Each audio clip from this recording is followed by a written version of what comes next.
How are you doing today? Good. How are you guys? How are you, Harper? You're a Boilermaker, huh? Yeah. Yep. She is woke up. I was gonna say she looks like she might just want Okay, now what are you thinking you're gonna do? Is it working on YouTube or not at all? Live's working.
Okay, I think we're live, and I am flying by the seat of my pants here. So about 15 minutes ago, realized that the video that I had pre-recorded wasn't working. It said error, so I'm not really sure what that's about, but hooked up the live stream real quickly. So feel free to comment if you are seeing things as they should look, or if you are having trouble hearing or seeing. And we have a few folks here as well, so I'll try to speak to everybody and not just to the camera. But it looks like we have, Robert says, "Hi Daniel, well done, see you live." Wow, okay. Just 5 minutes ago I was sure that we were sunk unrecoverably, if that's a word. So, okay, Proverbs lesson 10. It is idleness, drunkenness, and gluttony. So, go through. Sounds good. I can hear myself in the. Okay, I was kind of hoping y'all could see this as well. Can y'all see that? Yeah. See it decently good? Okay. We're about to. Okay. But we're in the wrong place here. So what I want to do is something different here.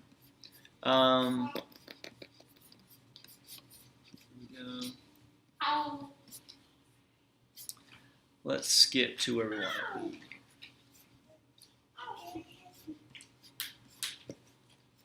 Sorry. Where'd it go?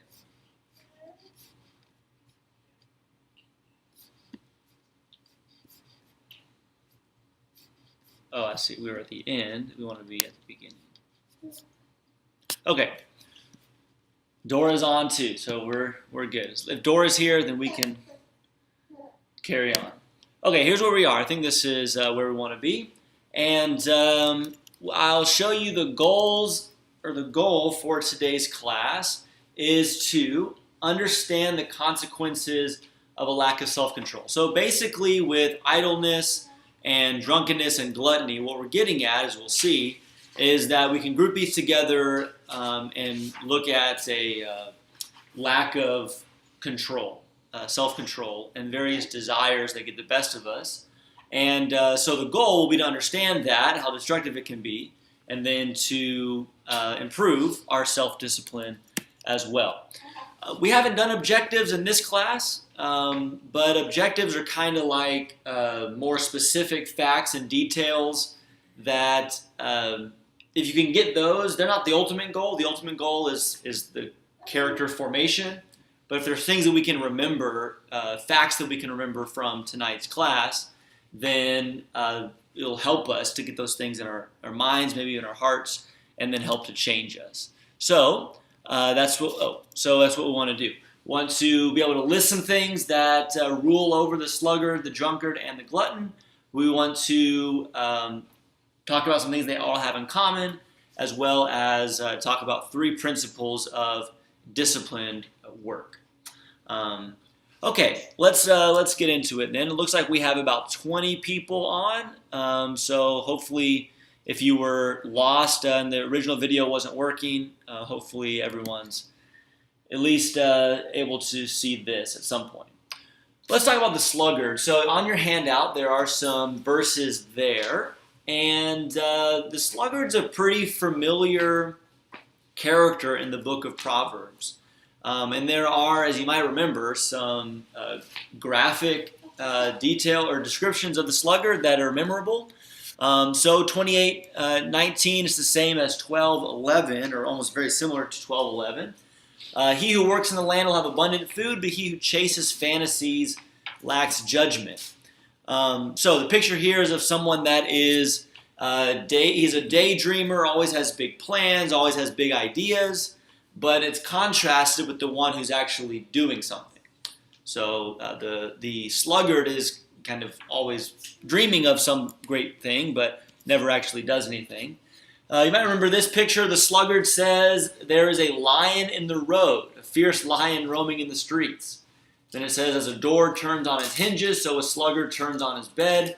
The sluggard buries his hand in the dish. He's too lazy to bring it back to his mouth. The sluggard is wiser in his own eyes than 7 men who answer discreetly." So a few things going on here. One is this idea of excuse making. So there's a lion in the road. I think that's an extreme example of someone who, any excuse to get out of what they have to do, they'll run with it. But you also see some other things here. The door turning on its hinges. We'll talk about sleep in a minute, and you definitely get that picture of can't get out of bed. He's just rolling back and forth. But maybe more larger than that, you could think about someone who's always acting like they're going to do something. Or we might say always fixing to do something, but not actually ever doing anything. Kind of always saying, "Oh yeah, I'm about to go do that," or "Oh yeah, in a while I'll do that," but they never either get out of bed to do it, or more generally they never actually make good on what they say. And so because of that, this picture of your hand in the bowl of potato chips, but not actually able to bring it to your mouth, this idea of tasks that are begun and never completed. And so because those tasks are not completed, then whatever benefit you might get from that task never comes to you because it's never followed through. But then on the back end, you see this idea of the sluggard being wiser in his own eyes. After all of that inactivity and then loss of potential, there's either more excuses or more rationalization. "Oh, well, the reason I didn't do that was because of this or that or the other." And you see that in Proverbs 26. Again, 1924, the sluggard buries his hand in the dish, will not bring it even to his own mouth. 1227, the lazy man roasts his game, but a diligent man prizes his possession. This one's interesting to me because I wonder, how did he get the game to begin with? Did someone give it to him? Did he maybe go that far as to hunt and bring it back? But the idea is that however he ended up with this resource or this opportunity, it was all for nothing because he didn't have the follow through. How many times we like that? We get to a certain point and accomplish so much, but then the rest of it we can't seem to finish it out. Okay. And then in terms of this sluggard's relationship with others, vinegar to the teeth and smoke to the eyes, so was the sluggard to those who send him. His relationships are difficult because no one can really trust him and no one can really depend on him, and so people would kind of rather not have him around than entrust him with something that's going to be in the end lost. Okay, so this is the picture, and then we understand it. But let's talk about his side of the story, what he might say about all of this. 20 verse 4 is interesting to me. It says, a sluggard does not plow in season, so at harvest time he looks, but finds nothing. Some of the translations are different. Some of the Proverbs in general are different translation. I don't know if some of y'all's has this, but it seemed like mine said, a sluggard does not plow after autumn or something like that. So I'm not an agricultural person. I know like nothing, but maybe some of y'all do can back me up on this. But it seems like the idea might be, if I was a farmer, I would know, that once the harvest time is over, there's some work to do right after that to get your land ready for the next season. Okay, and maybe before winter especially, because in the winter you can't do much at all. But maybe late autumn, there's things that you can do to prepare for the springtime and for planting. I think the picture here is that the sluggard is saying, it's too hard. We've already spent all this work harvesting. I don't really want to go back out there and, in the cold weather and do something that's going to be difficult. Maybe just put it off until the spring. Again, this idea of there's a lion in the streets or I'll be murdered if I go out. We would say that on his end, there's always threats and danger. It's always something's out to get me, or there's always something out there. But what's interesting is that in 22:13, these seem like made-up problems, right? There's a lion in the street. Really? I mean, that seems like a made-up excuse or an imagined threat. But what's interesting is that in 15:19, it says that the way of the sluggard is blocked with thorns, and the path of the upright is a highway. So, again, difficulties and complications, but these are more real. And so maybe this is how this works, is that if a sluggard is already prone to make excuses and maybe to imagine difficulties or threats that aren't really there or aren't very realistic, but those excuses are a way to get out of doing work. Well, I think according to 15:19, because he is lazy, he creates his own problems. And we'll see some of those in a little bit. And those problems are very real, but they just add to the difficulty of doing anything because they become thorns in his way. And so it kind of spirals to a degree to where the imagined threats produce laziness, which make life really problematic, we might say, for the lazy person. But his side of the story is, there's always something that's out there that's dangerous, or it's too hard, or not worth it or something. The consequences of this, of course, are destructive. Remember that we talked in general about the contrast in Proverbs between life and death. And so, the Proverbs paints the way of wisdom as a life that is full and blessed and high quality, and then the way of folly is miserable. It's a way of darkness and stumbling. And so think about this. The sluggard craves and gets nothing. The life of the lazy person is always wanting to have more, or wanting, security or peace or even material blessing, but never getting it because they never put in the work to achieve it. So it's a life of frustration, unfulfilled desire, and so on.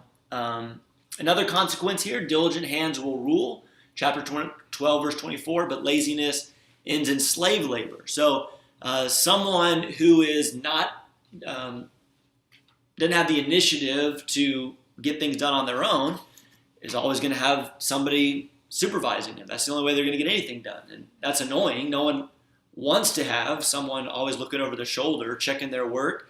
But for the sluggard, he's not trustworthy to leave on his own and accomplish his work. And so he has this kind of more difficult, miserable life, we might say, always kind of being forced to work by others.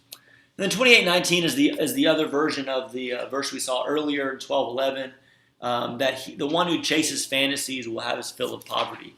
And this is, again, what we were referring to earlier of a very real consequence. We understand that poverty, not having financial resources, that makes it hard to do well in life. And that even causes problems like anxiety and stress and all of that. Well, for the sluggard, he has created that problem for himself. And the inability to work hard and provide for himself and for his family, leads to poverty, which is makes life more difficult. So again, you have this kind of vicious cycle of sorts. That all kind of goes back to laziness.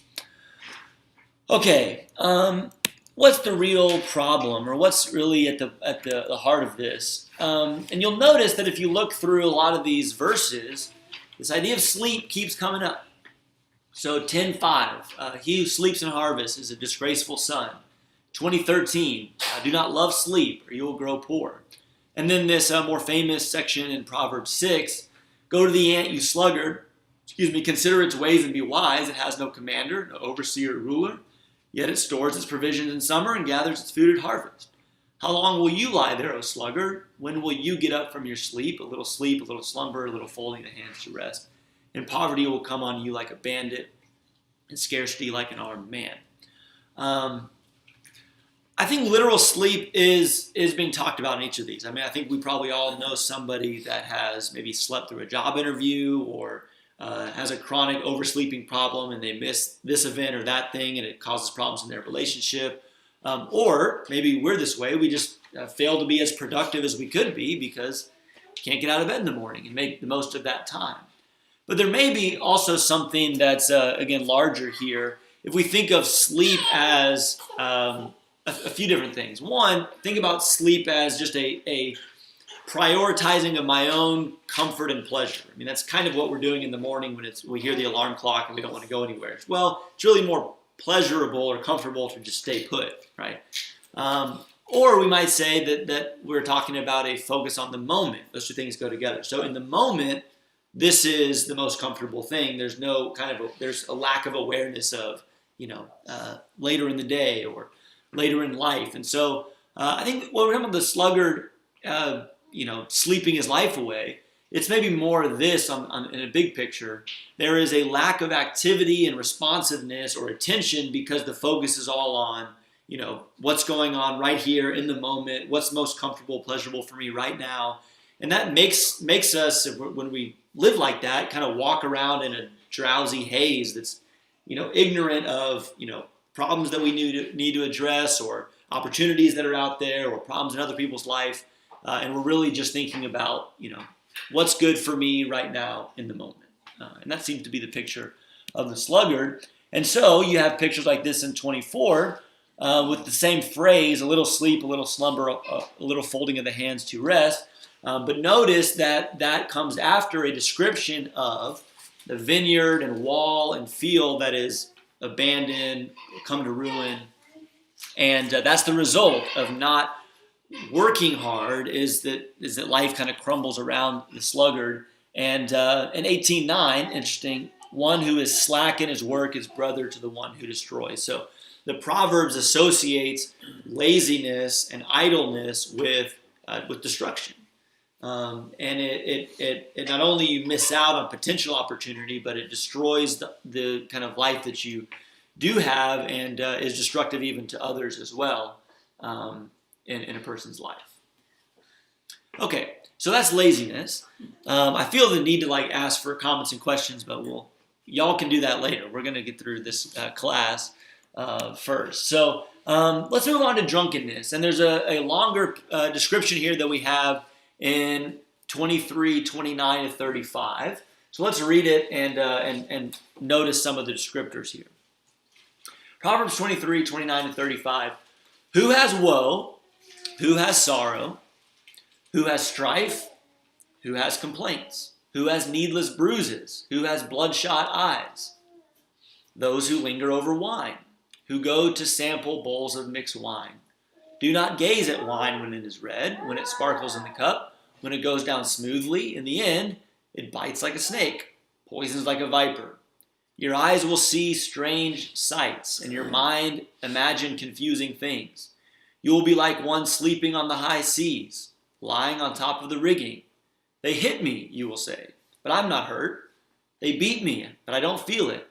When will I wake up so I can find another drink? Notice as we go through here that really in general, there are a lot of the same sorts of patterns that we saw earlier with idleness or with laziness. The drunkard always has problems, and you see there's both kind of physical problems, redness of eyes, bruises that are described here, as well as strife and conflict, and maybe this is very real to some of us in our own lives or people that we know. That an obsession, addiction, even with alcohol, leads to this just problems all the time in a person's life and in their relationships. But yet they're attracted to it. So maybe initially there's the appeal, whether it's a social appeal or an emotional appeal of kind of wanting to forget your problems. But as we know, even physiologically, there becomes a conditioning or a dependence on that substance. And so we have this picture of, stay away from it. Don't even look at it because it's appealing. It draws the person in with that initial pleasure, and it kind of, well, it does. It temporarily does away with the bad feelings and does away with the stress and the anxiety. And then when all those things flood back, you're looking to have those things removed again. But what it does, of course, is it clouds perception and judgment. And so, again, maybe an extreme example given here in the Proverbs, seeing strange sights and imagining confusing things. But we understand that even nowadays, a smaller amount can, cloud a person's judgment, perception, so that they're not thinking clearly, they're not using their faculties at the highest capacity. And so there are consequences. Getting beat up, getting hurt, whether by others or just by the problems that that person has created in general. But notice this, even at the end, even after all of this description, it's the drunkard says himself, when can I wake up to find another drink, right? So after the long night that's ended, maybe in sorrow, waking up to a terrible headache, already they're thinking, well, if I can just drink some more, it'll go away, right? And so you set this same kind of vicious cycle that we've noticed earlier, this time with drinking, where it's appealing. There's something about it that's for the moment is pleasurable, but that misprioritizing at first, and even the influence of the alcohol clouds perception and judgment, has destructive consequences, but yet there's still a desire for more. And so that's the picture in chapter 23. The consequences, again, are similar. Spending all your money on drink, and so, you never turn out, you're never rich because of the money wasted on wine or on drink. This passage is interesting to me, and maybe we'll come back to it in a second, but 31:4-5, this is Lemuel, the king, his mother giving him advice, saying, "It is not for kings, O Lemuel, not for kings to drink wine, not for rulers to crave beer, lest they drink and forget what the law decrees and deprive all the oppressed of their rights." So notice the consequences first, because that's what we're talking about. It corrupts judgment. So she says, you'll drink and then you won't be able to do your job that you're supposed to do because your judgment will be messed up, and that will have a harmful effect on others. And so the picture is that drunkenness harms yourself, it harms other people. But notice that the point of this passage is that Lemuel's mother is saying, you're above this. Okay? You have a calling, you have a responsibility as a king, as someone who's responsible for your people. And that high calling should mean that you don't even, tempt yourself, so to speak, with this. That you're going to stay away from it because you know that it can very easily destroy you. Could you get a charger for me? I got a low battery. That would be like the worst end. I do all this and then my computer runs out of battery. So hopefully there's a spot for a plug in here. We'll make it work. Okay, and then one more consequence I believe we have here. Oh, no, that was it.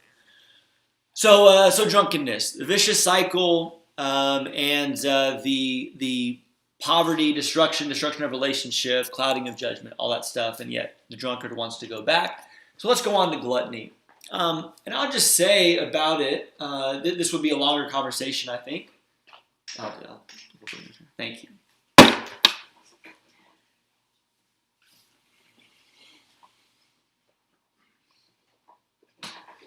Okay, nothing like live television, right? Never know what will happen. Okay, plugged in, charging, good to go. So what's interesting about gluttony, thank you, Robert, for your pity. But the thing about gluttony is that we, for whatever reason, seem to kind of dismiss gluttony and kind of act like it's not a sin that we could possibly be guilty of. I'm not really sure what's behind that, but maybe we imagine only in its extreme form, and so we think, oh, well, I've never done that. Maybe we imagine that it's only referring to eating disorders or something. But again, in the context of just lacking control or self-control, notice some of these things. Notice how it's put together with the drinking problem. So do not join with those who drink too much wine or gorge themselves on meat. Drunkards and gluttons become poor, and drowsiness clothes them in rags. So it can be another way to waste money and to waste resources. And actually, in today's world, I don't think it's that uncommon that people get themselves in financial straits because they just always eating out, and their monthly budget is so consumed by spending money at restaurants. Maybe because that's convenient, or maybe because that's just what they like to do. You like to eat out all the time. That it actually it's a financial burden month to month because of all the money spent. Houston's actually a fairly easy city for that to happen to you in. So there's that. There's the wasting of resources on food. There's also this idea of the drowsiness clothes them in rags. Again, if you're prioritizing the fulfillment of food, then your judgment is out of whack. Not to mention, maybe there's a statement physiologically about the kind of drowsiness that comes on you when you're kind of loaded up and full, like after Thanksgiving dinner or something. I'm not sure, but 23:1-3 is interesting. When you sit to dine with a ruler, note well what is before you. Put a knife to your throat if you are given to gluttony. Do not crave his delicacies, for that food is deceptive. I'm not exactly sure what all is behind this passage here, but there does seem to be something about maybe the idea is that you're running with a certain crowd here, and it's a bad habit to kind of get sucked into the world of fine dining and delicacies and kind of putting all the emphasis on that, a life of luxury. And maybe the proverb is kind of warning you against that. It could be that it's warning against, you're so highly prioritizing food that this person's able to be taken advantage of because they're, again, being sucked into this situation in which they're vulnerable because they're craving the food. And that's deceptive. But again, wrong values, wrong prioritizing. Do not eat the food of a stingy man. Do not crave his delicacies. The same sort of idea. It can get you in trouble. But notice this last one here, maybe the most important one for us to get. 25:16, if you find honey, eat just enough, too much of it, and you will vomit. That seems to be maybe the focus of this. Or maybe I should say, I kind of think I want to make this the focus of what we're saying about food in particular. And maybe we should be more aware of the fact that how much we eat and what we eat might actually, according to the Proverbs, have a spiritual component. There is an element of wisdom in how a person eats that we talk about it in the context of health and wellness and all that, but Proverbs seems to kind of include that with wise living and being under control. And that's really what we're getting here. So getting to the common problem between these, notice these passages here in the Proverbs. The lazy man refuses, his hands refuse to work, as opposed to the ant who's working even if he doesn't have an overseer. Wine leads the person astray, kind of catches them in their grasp. A person, lacks self-control is defenseless. Okay, and then the person who can control his temper is better than one who takes a city. The idea here that's being repeated, I think, over and over again is that for the lazy, the sluggard, the drunkard, and the glutton, he is not in control. Something else is controlling him. He is being controlled by his desire for sleep. He's being controlled by his desire for drink or for food. The wise person is in control of his own faculties, is in control of his own life. He's in charge. I'm struck by what Paul says in 1 Corinthians 6, verse 12, when it's an interesting passage. He's kind of granting the Corinthians their argument and saying, okay, let's just take what you're saying, that all things are lawful. Now, I don't think Paul would actually say all things are lawful, but Paul says, let's just say that's the case. All things are lawful, but I will not be mastered by anything. Kind of an interesting statement. It's even to say that even if something is okay, permissible, lawful, if it's mastering us, if it has control over us, then that's not appropriate for a Christian. That's a very dangerous situation to be in. And I think you can read that idea back into the Proverbs to show that the wise living includes being the one who's in control and not letting your desires get the best of you. And that seems to be the common problem with the sluggard, the drunkard, and the glutton. So who's in control? Are we in control, or is something else controlling us? Okay, we've just passed 8 o'clock here. And we'll move now to the back of the handout and the other side of the story, literally and metaphorically. So real quickly, I'll just point this out. The Proverbs does say, the wisdom literature at least, shows us that there are proper uses for all these things. I guess we could say quite a bit about this, but just notice, like in Ecclesiastes 5, the sleep of a laborer is sweet, whether he eats little or much. The abundance of a rich man permits him no sleep. So in its place, their sleep is good. It's a blessing, and if you've worked hard, you get to enjoy a good night's sleep and benefit from that. Even something like wine, we understand that it has uses in the Scripture all the way through that are positive. 31, 6, and 7 is interesting. It talks about, wine to those who are in anguish. Remember, this is actually the verses right after King Lemuel is told, you stay away from it because you're a king and you don't need to be messing around with that. So maybe the idea is, in wisdom, you keep it at arm's length, you stay away from it, but it does have maybe therapeutic or healing purposes for those who are hurting. And then 24, 13, and 14, food is good. And honey, my son, for it is good. Honey from the comb is sweet to your taste. Know also that wisdom is sweet to your soul. So maybe a couple points we would make here is that, one, the wise person recognizes that these things that God has created have their place, but they are not just indulgences to seek for pleasure and for pleasure's sake, and just to enjoy as much of that pleasure as possible. It's about, maybe we would say, moderation to some degree with some of this. But it's also about recognizing that these things you don't find fulfillment in these things. In fact, trying to find fulfillment in these things leads to lots of danger and destruction. Instead, the wise person recognizes that fulfillment is in wisdom, or is in the fear of the Lord and the knowledge of God. But these things do have their place when seen in a proper view. So what we want to talk about as we close off, there we go. The fig tree, eat its fruits. So you've worked to gain something, you get to enjoy that. And you receive even honor as well as the fruit of your labor. Okay, so let's talk about the principles of diligent work. These verses are on your handout. What we're going to do is go through these verses in order and just read them and just kind of see what they're saying. And then there'll be another slide that goes through the same verses in the same order, that has a point, a lesson about each verse. So 14:4, it was one of my favorite Proverbs. Where no oxen are, the trough is clean, but much increase comes by the strength of an ox. It's interesting. It's saying that, if you didn't have any oxen, your stall would be really clean, and you never have to clean it. That'd be really nice.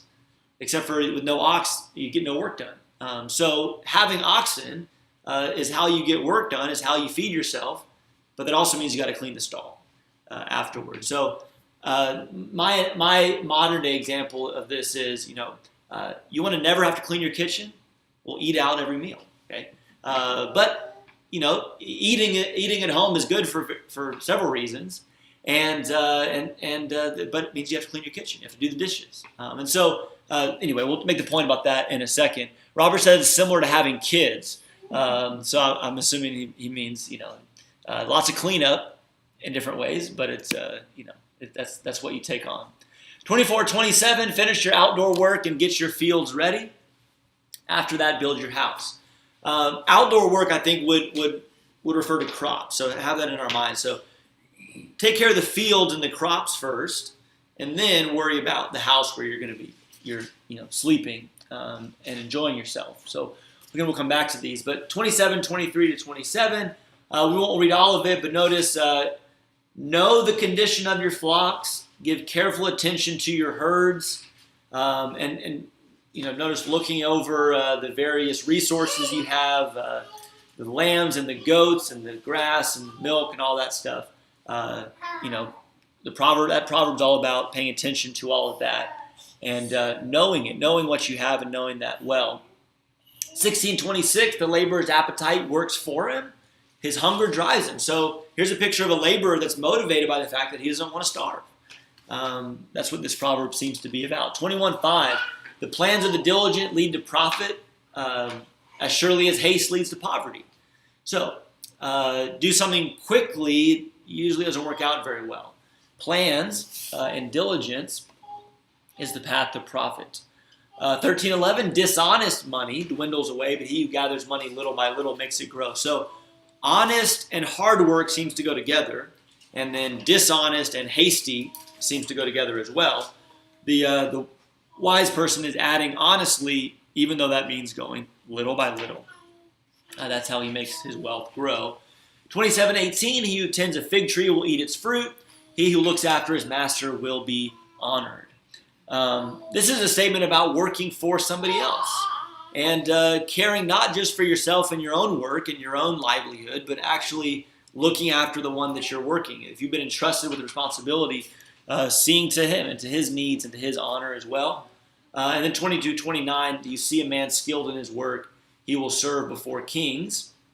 He will not serve before obscure man. So being good at the work that you do. Okay, go through the same verses here, at least referring to the same verses, and making a point here about how we produce and care for the things that we get in this life. 14:4, that's the ox's pen proverb. Hard work means accepting the inconveniences of that, the cleanup, the sacrifices that have to be made. That's just part of it, and the wise person accepts that and says, okay, it's inconvenient, it's hard, I'm going to do it anyway. 24:27, tend to the outside first. There's this idea of delayed gratification, of doing things that are hard now, instead of just, I'm going to put off the hard things till later. No, do the hard things, and oftentimes the hard things are the things that are of more consequence, like taking care of the fields before you build your house. But maybe that's a daily thing. Maybe every day on our to-do list, we do the things that are hardest first. There's wisdom in that. So I've heard, and maybe just more generally in life, where we know that there are big, important things to really take care of, and they may be hard and heavy to deal with, but we focus on that. We prioritize that before just the things that are comfortable or that are focused on our own pleasure. 23-27, the accounting of your affairs, the goats and the lambs and the cattle and all that. Knowing what we have, being aware of our assets, of our liabilities, and being responsible enough to know all of that, to take a literal accounting of those things.